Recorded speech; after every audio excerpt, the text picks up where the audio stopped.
नमस्कार, मैं हूं प्रभु चावला और सीधी बात में आज बारी है केंद्रीय सूचना और प्रसारण मंत्री प्रियो रंजन दास मुंशी की। इनका काम आजकल सूचना देना कम और प्रसारण करना ज्यादा। ये सच है क्या नहीं? राइट टू इन्फॉर्मेशन एक्ट पारित होने के बाद तो सूचना कानून के अंदर नहीं चला गया। अच्छा, मतलब आप नहीं देना चाहते ना? हमको तो जरूरत ही नहीं है क्योंकि सब तो आप ले लेते हैं कानून के क्योंकि द्वारा, आप जो कि पहले नहीं था। अच्छा, उसके अंदर हमारे को अपने आप मिल जाता है, उसमें कोशिश कर रहे हैं आप अमेंडमेंट करने की? नहीं, हम अमेंडमेंट नहीं करेंगे। चलो, सूचना देना काम तो हो गया आरटीए के, फिर आप क्या करेंगे? हम तो जो सूचना आरटीए के अंदर जो सूचना आप ढूंढने नहीं पाते हैं वो सूचना मैं खुद ही दे देता हूँ। नहीं, आपका जो मिनिस्ट्री जो है आपकी, उसका काम क्या है? हमारा मिनिस्ट्री की जो हमारे समझ में नहीं आया कुछ। हमारा मिनिस्ट्री को जो काम है वो सिर्फ टेलीविजन कंपनी को जितने जितने लोग इस देश में है उनको सबसे ज्यादा मालूम है आम जनता से। इसलिए आपको अभी तक भी कोई सूचना नहीं मिला इसके बारे में कि हमारा मिनिस्ट्री काम क्या है, तो मैं दोबारा आपको ब्यौरा दे सकता हूँ। हमारा काम है फिल्म को देखना, उनको तरक्की देखना। हमारा काम है रेडियो स्टेशन और दूरदर्शन स्टेशन जो प्रसार भारती के अंदर है उनको बजटरी सपोर्ट जितना धीरे धीरे कम किया जाए उस ढंग से उनको तैयार करना अपना पैर में खड़ा होने के लिए। हमारा काम है सरकारी तरफ से जो सूचना है विभाग को द्वारा आपको पेश करना है। इसी के बाद आप बैन लगाना शुरू कर देते सबके ऊपर। बैन तो अभी तक आज तक को लगा नहीं। आज तक में जो हमको सलाह देते हैं एफटीवी पे लगाया ना? आज नहीं, एफटीवी को तो बैन हमने नहीं लगाया। इंटर मिनिस्ट्रियल कमेटी जो कानून के द्वारा पारित हुआ है, जो कानून को आप लोगों ने तारीफ किया 1995 में, जिसको सुधार के लिए आप लोग एक दिन भी कोई गुंजाइश नहीं किया, उस कानून के आधार में काम चल रहा है। कानून के खिलाफ तो कुछ बैन देने का अधिकार दिया हम लोगों ने क्या? नहीं, आप लोगों तो बैन करने नहीं बोला। आप लोगों ने कहा बैन करने के लिए जो प्रोविजन है उस प्रोविजन के खिलाफ हम लोग नहीं है। पर आप ये बैन करते क्यों है? जब जनता देखना चाहती है तो आपको क्या परेशानी है उसके अंदर? हमारा तो जनता के साथ सबसे सीधा ताल्लुकात है।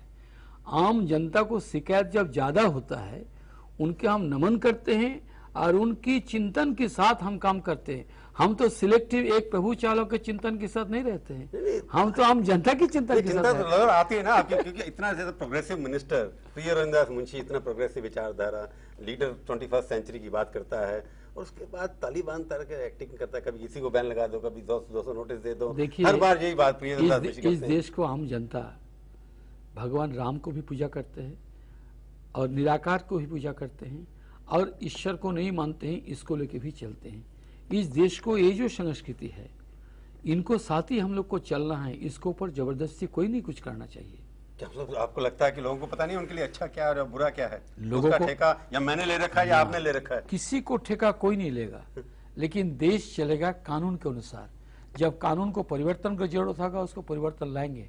मैं आपको सामने सीधी बात कह रहा हूँ, भारत की टेलीविजन की जो तरक्की हो रहा है, चैनल को जो तरक्की हो रहा है, उसमें थोड़ा से अंकुश लगाना, उस पर थोड़ा से नियंत्रण लाने के मैं खिलाफ हूँ।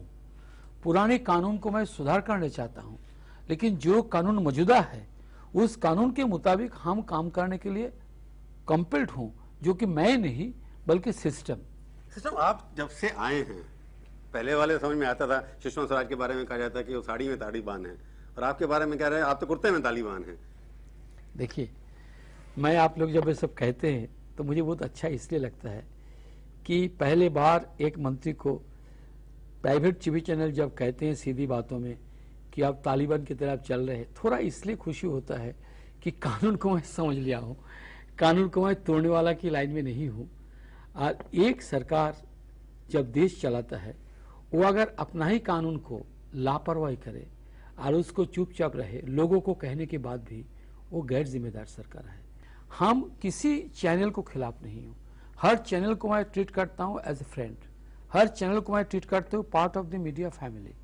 लेकिन उनको मैं सहयोग चाहता हूँ कि हमें कोई कमी है वो हमको सुझाव दें, उनमें कुछ कमी है तो हमको बताए। लेकिन अगर उसकी कमी भी नहीं बताए, हमारा कमी नहीं, आप ठीक कह रहे हैं, पर आपके ऊपर जब शुरू में आपने कहा ना मेरा काम है दूरदर्शन के लिए प्रसार भारती के नहीं, मैंने कहा दूरदर्शन प्रसार भारती के बजटरी सपोर्ट को धीरे धीरे गिराकर उनको अपने पैर में खड़ा करना भी मेरा काम है। नहीं, अपने पैर पे खड़ा करने के लिए दूसरों को पिटाई कर रहे हो ना? नहीं, और क्या है? बिल्कुल नहीं, कभी नहीं। आज इंडिया में जितने लोग टेलीविजन में काम करते हैं, आप छोड़ के, मैं नहीं कहूँ, आधा से ज्यादा को पहले कहने पड़ेगा कि मेरा तालीम दूरदर्शन से ही हुआ था। तालीम से दूरदर्शन होना पड़ेगा, बाकी तो आपको आज तक हिंदी यूनिवर्सिटी तो वही था, हिंदी तो आपको आज तक नहीं सिखाया। जरूर बात, आपने हिंदी सिखाया। आप जो कह रहे हैं कि दूरदर्शन के वजह से आप बाकी चैनल्स के ऊपर कभी जो आपका ब्रॉडकास्टिंग बिल आ रहा है उसमें से broadcasting regulatory authority of India का जो बिल देखा आपने बनाया, जिसका प्रपोज ड्राफ्ट दिया आपने, उसमें तो आपने डिसाइड करिए कंटेंट क्या होगा, क्या कुछ दिखाएंगे आप। बिल्कुल गलत है। मैं कहता हूँ हिंदुस्तान की हिस्ट्री में मैं एक मंत्री हूँ सूचना प्रसारण की, जो कि मिनिस्ट्री की ड्राफ्ट को वेबसाइट पे डाला, जिस वेबसाइट के ऊपर पब्लिक ओपिनियन लिया, जिसके ऊपर स्टेक होल्डर के साथ एक बार नहीं बार बार मीटिंग किया, और अंतिम ड्राफ्ट होने के बाद भी स्टेक होल्डर से मिलूंगा शायद 10 रोज के अंदर, और उनकी सहमति लेके आम राय के हिसाब से मैं चलूंगा। ड्राफ्ट बिल हम कैबिनेट में पेश ही नहीं किया, सर्कुलेशन में नहीं किया, तो ड्राफ्ट के बारे में जो कुछ अफवाह चला है वो सही है, इसलिए कि ब्यूरोक्रेसी की तरफ से कागज प्रस्तुत करके ही मिनिस्टर को देता है,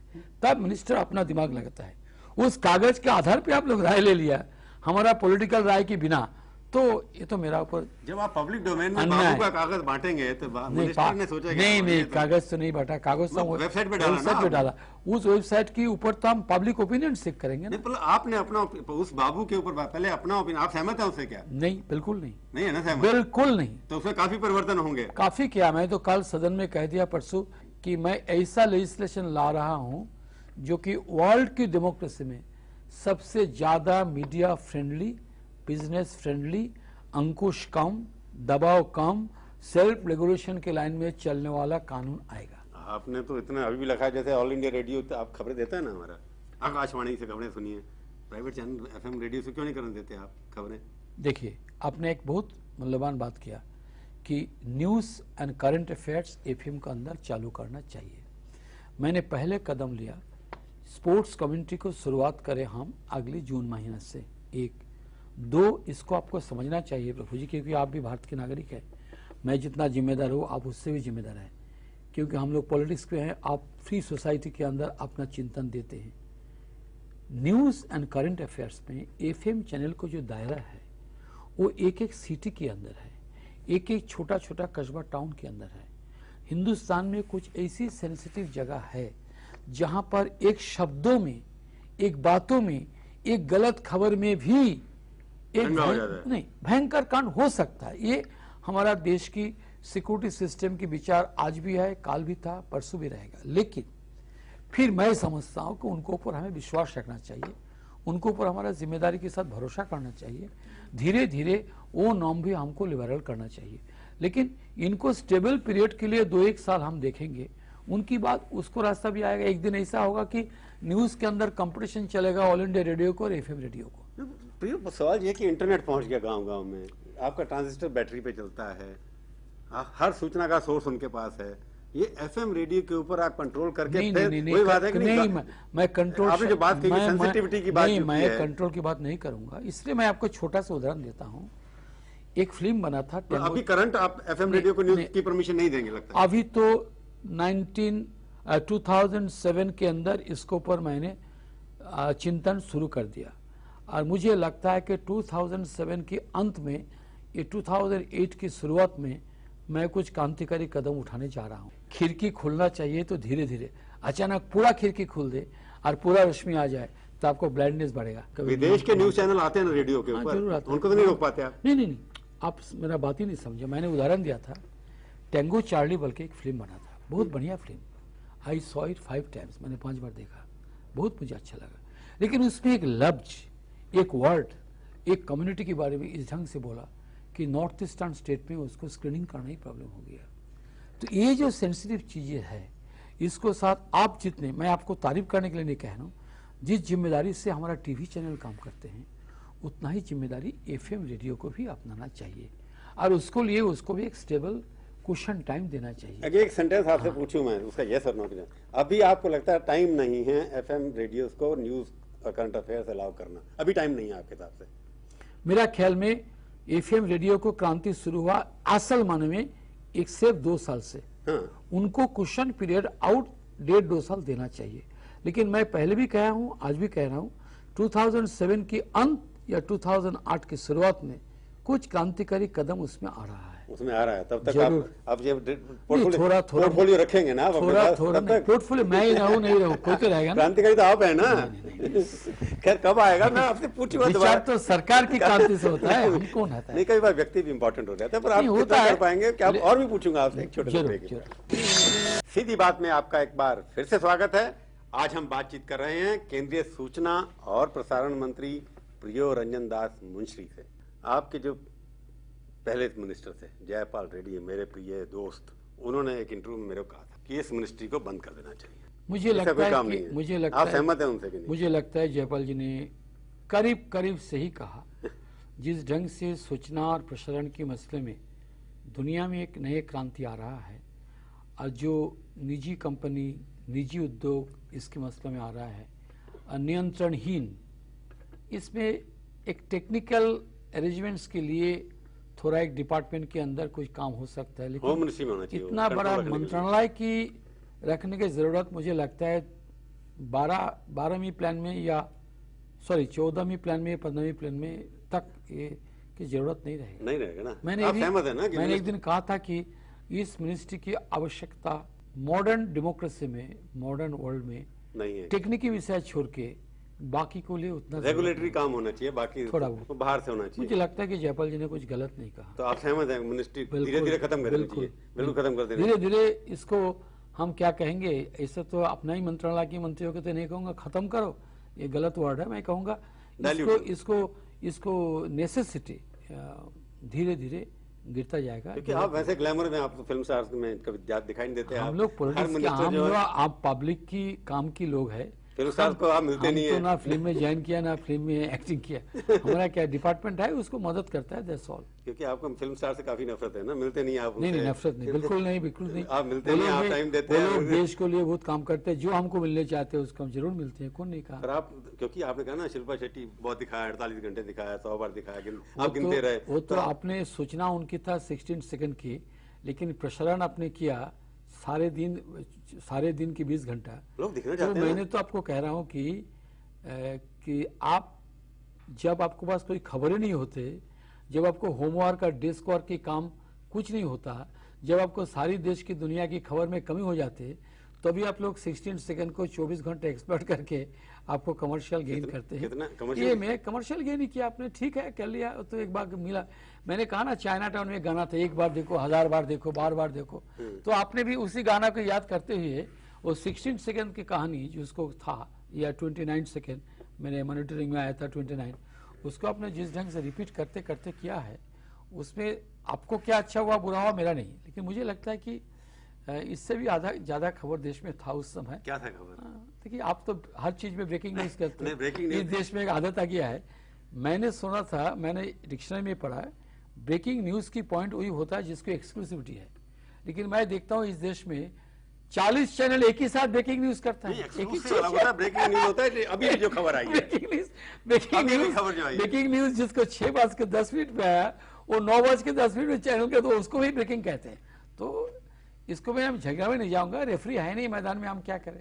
नहीं, रेफरी तो आप ही हैं बने हुए ना। नहीं, मैं रेफरी तो आप लोग बनेंगे, मैं सेल्फ रेगुलेशन ला रहा हूँ मैकेनिज्म, आप लोग देखेंगे, जिसे प्रेस काउंसिल देखता है, आप ही लोग देखेंगे, आप ही लोग आपस में बातचीत करके तय करेंगे, हम क्या करेंगे। आपने एक बार तो आपके अफसरों ने ऑर्डर दे दिया था कि चैनल माफी मांगे, जो चलाया था कुछ उन्होंने, उसके बाद आपने टिकर पे चलाओ, माफी लिखना पड़ेगा, लेकिन आपने विड्रॉ किया ऑर्डर। लेकिन आपको ये भी तारीफ करना होगा कि मैं इतना निर्दय नहीं हूँ कि आपको माफी मांगने के लिए बात किया है, मैं उसको रद्द कर दिया। हाँ, तो अफसर क्या इतना हिम्मत बढ़ा ना कि आपसे बिना पूछे। ऑफिसर की हिम्मत को रोकने के लिए भी पॉलिटिकल हिम्मत हमारा ज्यादा था, उसको गवाह तो आप है। नहीं, पर माइंडसेट तो है ना आपके सरकार के सुनिए, अंदर। देखिए हर चैनल की भी माइंडसेट है ना, आपको भी माइंडसेट है, कभी कभी कुछ विषय में उसके ऊपर अपनी थोड़ी लेवल तो होते हैं। गलती तो होती है, क्यों नहीं होती? वही तो मैं कह रहा हाँ, तो हूँ, उसमें- आपस में जब बांट अखबार- लीजिए, मैं मैगजीन में गलत आपस आर्टिकल में छापता हूँ। बांटना लीजिए, बांटना चाहिए कि आपको गलती आप माने, हमारा गलती आप माने, सीधी बात। अभी हो क्या रहा है कि हर चीज पे कन्फ्रंटेशन है आपके यहाँ, यूपीए में, बीजेपी में, जब आप पार्लियामेंट्री अफेयर्स मिनिस्टर भी हैं, हर जगह कन्फ्रंटेशन जो हो रही है। आपने मीडिया के साथ कन्फ्रंटेशन कभी कभी कर देते हैं, पार्लियामेंट में पार्टियों के साथ कन्फ्रंटेशन हो रही है, तो आपको लगता नहीं है कि वेस्ट बंगाल में आपकी सीपीएम के साथ कन्फ्रंटेशन है? आप कभी कहते हैं रिव्यू, आज भी कहा बर्धन साहब ने कि हम तो रिव्यू करनी चाहिए सपोर्ट आपके साथ, तो ये सब है क्या? देखिए कोalition पॉलिटिक्स में हर एक की ट्यूनिंग एक साथ सारे गामा पामे नहीं बजता है। किसी को बेसुरा सरकार है आपकी। किसी को सागा होता है, किसी को सासा बेसुरा होता सरकार है। है ना आपकी। एक बार दो बार सारे गामा पता नहीं एक ट्यून में बजता है। कभी कभी उसमें क्लासिकल ट्यून अलग हो जाता है, मॉडर्न सॉन्ग की ट्यून अलग हो जाता है, पॉप अलग हो जाता है, ऐसा होता है। That is why it's coalition, that is why it is again harmony. नहीं, पर आपको लगता नहीं कि लेफ्ट वाले थोड़ा जो जिनके साथ आपकी दोस्ती है, वेस्ट बंगाल में आप प्रेसिडेंट भी रहे वहाँ पर, वेस्ट बंगाल के अंदर आप कहते हैं ममता के साथ जाना चाहिए, आप एक यात्रा शुरू करने वाले हैं वहाँ पर, सब कांग्रेस वर्कर्स को इकट्ठा करने वाला है, ये सब क्या देखिए, है? पश्चिम बंगाल, केरला और त्रिपुरा, इन तीनों जगह में कभी भी हम लोग सीपीएम के साथ नहीं रहा, ना सीपीएम हमारा साथ ना, आज भी नहीं है। लेकिन नेशनल पॉलिटिक्स के, नेशनल कोalition गवर्नमेंट के सपोर्ट में निश्चित रूप से कॉमन मिनिमम प्रोग्राम के आधार में वो लोग है। अगर कॉमन मिनिमम प्रोग्राम को इम्प्लीमेंटेशन में उन लोगों को गुंजाइश है तो वो लोग जरूर आवाज उठाएंगे, इसमें कोई गलती नहीं। आज तो आवाज को हमें रेस्पॉन्ड करना चाहिए सेंट्रल लेवल पर, लेकिन स्टेट लेवल में कोई सीएमपी है ही नहीं, ना स्टेट लेवल में कोई ऐसा सिचुएशन है कि तुम जो मर्जी करो हम चुप रहे, हम जो मर्जी करो चुप रहे। नहीं, पर सवाल ये है कि वो तो रोज ही कहते हैं हम आपके सब सपोर्ट, हम सोच रहे हैं, सोचेंगे आप गलत काम कर रहे हैं, ये सब कर रहे चाचा हैं। जी, आप जो कहने चाहते हैं वो मैं समझ रहा हूँ, लेकिन मैं कहूँगा ऐसा ही चलता रहेगा। कभी वो कहेगा, कभी हम कहेंगे, कभी हम कहेंगे, कभी वो कहेंगे, लेकिन अंतिम में बीजेपी को साथ हम लोग नहीं जाएंगे, सेकुलरिज्म के ना नाम वो पे- जाएंगे ना हम जाएंगे। नहीं, वो तो आप हो नहीं सकता ना, कभी आज तक नहीं, पहले नेशनल करे। देखिए, फ्रीडम मूवमेंट में भी कितने लोग पक्ष में था, कितने लोग हमारा रास्ता को समझा, किसी ने हमारा रास्ता को नहीं समझा, फिर भी आजादी तो हुआ ना। नहीं, पर वेस्ट बंगाल की जो, क्योंकि कांग्रेस खत्म हो गई ना वहाँ, अगर कांग्रेस में दम होता। बिल्कुल कांग्रेस खत्म नहीं हुआ, ये लोगों के प्रचार है। कांग्रेस पार्टी को 98 में 30 साल के अंदर कोई नहीं, पार्टी एक 30 साथ किसी स्टेट में किया, किसी कंट्री में किया, डेमोक्रेसी की तरह से। नहीं, ये तो ठीक बात कहा नहीं, उसके बारे में तो हमारा और कोई पार्टी तो है नहीं? बहुत कुछ आपकी की कहना पार्टी है या उनकी है है। वहाँ? हमारा पार्टी की 42% वोट गिरकर 38 गिरकर ममता और हम लोगों से बंटवारा होकर और बुरा हाल हो गया, इसमें कोई संकट नहीं। लेकिन हम प्रयास बुरा कर रहे हैं। इसलिए हुआ क्योंकि आप डिसाइड नहीं कर पा रहे केंद्रीय लेवल पर, केंद्र के नेता वो तो सीपीएम के नहीं दोस्त। नहीं नहीं नहीं नहीं, देखिए ये बात सही है कि सेंट्रल गवर्नमेंट लेफ्ट की सपोर्ट बाहर से ले रहे हैं। आज नहीं, पहले इसके से लिए- नहीं, हमेशा नहीं, सेंट्रल गवर्नमेंट के साथ अच्छी नहीं, सेंट्रल नहीं, लीडरशिप के साथ आपकी मैंने- अच्छी दोस्ती रही है। मैंने आपको ये बात कहनी चाहता हूँ कि कम्युनिस्टों को साथ बंगाल में, त्रिपुरा में, केरला में जो लड़ाई की बुनियाद था, उन बुनियादी स्तर पे थोड़ा चोट जरूर आया था जब सेंटर की कांग्रेस को इंडिविजुअल रूल को समाप्त हो गया। कांग्रेस पार्टी के अकेले की रूल, थोड़ा बहुत नरसिम्हा राव के समय भी 1 साल हमें लेफ्ट को सपोर्ट लेने पड़ा संसद के अंदर, आपको नहीं, मिसेस गांधी ने तब लिया तो नहीं, मिसेस गांधी जब लिया था, मिसेस गांधी तो एक हिस्टोरिक कॉज के लिया था, नेशनलाइजेशन के लिए था। हाँ, मुरारी साई को हटाने के बाद हाँ, सीपीएम का सपोर्ट उस समय तो टेम्पोररी सपोर्ट था, लेकिन मिसेस गांधी जो आम इशू उठाया था उसमें सीपीएम के लोग भी कांग्रेस को वोट डाल के चले गए आम इलेक्शन। पॉलिटिकल लीडर है, मैं इसलिए पूछा, जहां जहां आपने रीजनल लीडर से या पार्टी से कंप्रोमाइज किया, चाहे मुलायम सिंह के साथ राजीव गांधी ने किया, चाहे आपने डीएमके के साथ किया या एडीएम के साथ पहले किया, या आपने वेस्ट बंगाल में सीपीएम के साथ सॉफ्ट किया, देखिए, आप हार गए ना वहां नहीं पर। नहीं, पॉलिटिक्स में एक बात कहना चाहिए। पॉलिटिक्स में अंग्रेजी में एक अच्छा बात है, फिलोसफी की बात कह रहा हूँ, politics is out of possibility. Politics also politics of convenience. ना, वो तो आप लोग को बात है, वो तो हिंदुस्तान में कभी कभी चला भी है, लेकिन मैं कहता हूँ एक पार्टी की जमीनी स्थिति के साथ ही उनको आगे बढ़ने पड़ता है। इसमें कोई संकोच नहीं कहने के लिए कि यूपी और बंगाल और तमिलनाडु में हमारा जमीनी स्थिति बहुत कमजोर हो गया था। उसके बहुत कारण है, उसके लिए आपका समय मैं ज्यादा नहीं लूंगा। उससे उभर के आने के लिए भी हमें अलग संघर्ष की रास्ता तैयार करने पड़ेगा, और उस रास्ते में जाने के बाद मैं फायदा आपको दिखा रहा हूँ कि जब हम 3 एमपी को लेके आते थे, अभी हम 6 एमपी को ले आए। एक सवाल और पूछे, एक फुटबॉल के एशियन फेडरेशन के चीफ आ रहे थे कि Indian football is a joke. नहीं, उन्होंने बोला, एशियन फेडरेशन नहीं, वर्ल्ड के प्रेसिडेंट वो रहते तो नहीं, जोक नहीं बोला। उन्होंने बोला, मैंने नहीं, कोई भी टेलीविजन उसके में प्रेसिडेंट आप कोई भी हैं। प्रश्न आज ये नहीं, joke नहीं करना नहीं होता नहीं नहीं, नहीं प्रभु, मेरा कहना है कि यही तो टेलीविजन की प्रॉब्लम है इस देश में। जो कुछ कहा नहीं उसको भी आप लोग क्वाइन वैसे फुटबॉल जोक तो है ना हिंदुस्तान में। It's not a joke. आप अगर प्रोफेशनल फुटबॉल के साथ एमेचर फुटबॉल की आप तुलना मत कीजिए। मेरा लीडरशिप में फुटबॉल ने एक इंटरनेशनल रिकॉग्निशन मिला, फुटबॉल को नेशनल लीग बना, फुटबॉल में पैसा आमदनी हुआ, फुटबॉल की बिल्डिंग बना, फुटबॉल की फॉरेन कोच आया, और फुटबॉल आज जूनियर लेवल में एशिया के नंबर 4 में है। मौत के दिन तक तो मैं फुटबॉल को देखना चाहता हूँ। मैं तो कहा था किसी को, जब मेरा मौत होगा मेरे को कांग्रेस को झंडा मेरा शरीर में लपेट देना, एक फुटबॉल हाथ में ना। ठीक है, अब देखेंगे आप, तो अभी बहुत उम्र देगा आपको भगवान, जितना शुक्रिया हमारे स्टूडियो में आए, बहुत बहुत धन्यवाद। तो ये थी आज की मुलाकात। सीधी बात का ये कार्यक्रम आपको कैसा लगा? आप अपनी राय हमें ईमेल के जरिए भी भेज सकते हैं। हमारा ईमेल का पता है sb@aajtak.com। अगले हफ्ते आएगी बारी एक और हस्ती की। इंतजार कीजिए तब तक और देखते रहिए आज तक।